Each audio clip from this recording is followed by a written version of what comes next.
Yeni viruslan taçok uşaklar 6 yaşınadan hastalanırlar. Çadırlunga'nın больницасının uşak bölümünde 40 krivattan ziyade yerleştirili.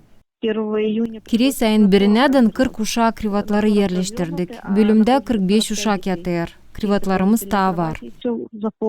Doktorun laflarına göre COVID-19 ikinci yere kaldı. Yön yere çıktı uşakların hastalanması.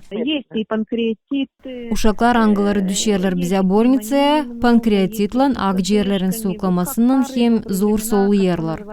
Hederli sayında uşakların arasında bir de olay yoktu ki uşaklar koronavirus infeksiyasından ulaşsınlar.